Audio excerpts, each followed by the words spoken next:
I don't know why this was such a hard question for me to answer. I had to like really think about like what my favorite tea was, because like it was, what was complicated to me is it's like I have my favorite tea that I have made myself of like different herbs that I've blended together, and I don't have a name for it.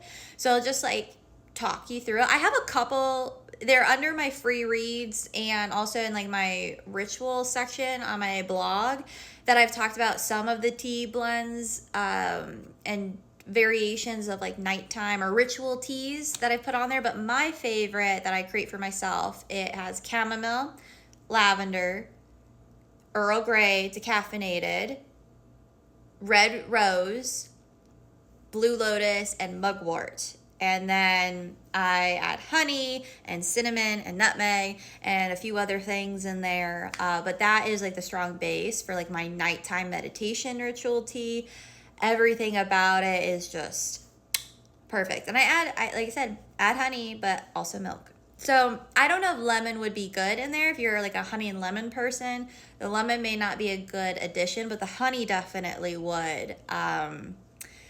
And so that's like my favorite. That is my go-to. But one you can get at the store that's like easy to get is I get the decaffeinated Earl Grey and then a chamomile lavender, and I use those two tea bags and mix them together. As far as Todd, my favorite tea from Todd would be that Step into Fall mixed in with the Sleepy Time tea that he's made. I love that blend. But if I had to pick just one, not blending anything, what he has put into his Step into Fall is delicious. I like things that are, I guess, bold and warm. Very similar to like coffee. I'm not like, when it comes to chai, I get really picky about chai. Everyone thinks I would just be a chai tea girly, and there's something about the chai. It's like too something. I don't know.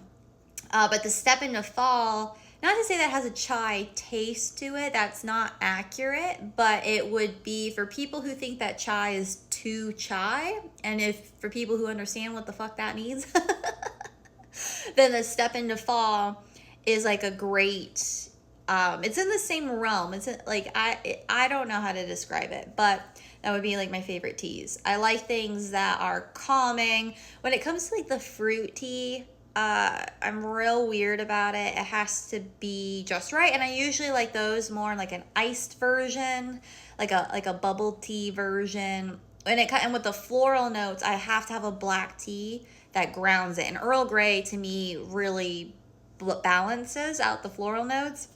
So I prefer Earl Grey, but there's just a black tea, that like black tea and red rose is also just a phenomenal one, especially if you're adding milk and honey, because again, that black tea adds that color, that boldness, that depth to it that reminds me of coffee. But I don't like, I'm not a big fan of a lot of the Irish black teas that like there I get real picky when it comes to tea. I'm not as picky with coffee. I'll drink almost any coffee. I'll find a love for any coffee, but teas, I get very nitty gritty with them. So yeah, so that would be my favorite. And it's gone through years of trial and error. Like I started with just chamomile, and I was like, okay, well this is fine, but I want something else. And then I did chamomile and lavender, and then I started adding the darker teas into it. But the whole point is for you to be relaxed. So I try to avoid caffeine in tea.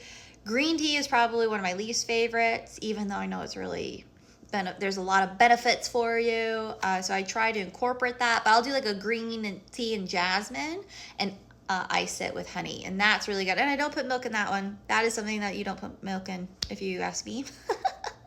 That would be where like probably the lemon would probably be great for that too. But I haven't done it in actually probably like 2 fucking years, so my bad.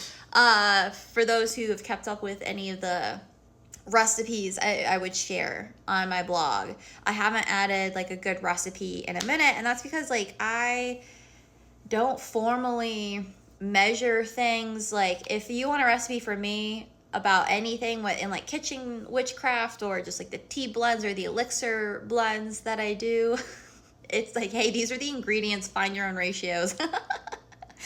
So it's not the most helpful. I think I have tried to like add measurements or like ratios, like, oh, you want 2 parts chamomile, 1 part black tea, which I don't even know if that's accurate because it's all curated to taste. And I will be very honest, it is intuitively driven. So every day it's probably different. Just like my candles don't have an exact recipe as far as like blends are concerned.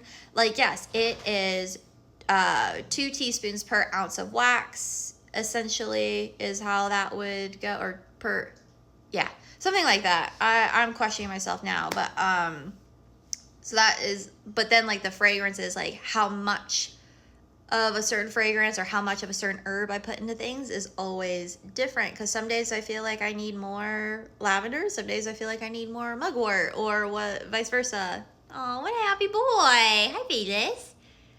See, I'll wait to go to the dog park, Mom. You need to hurry up. Okay. So anyway, that is my tea time.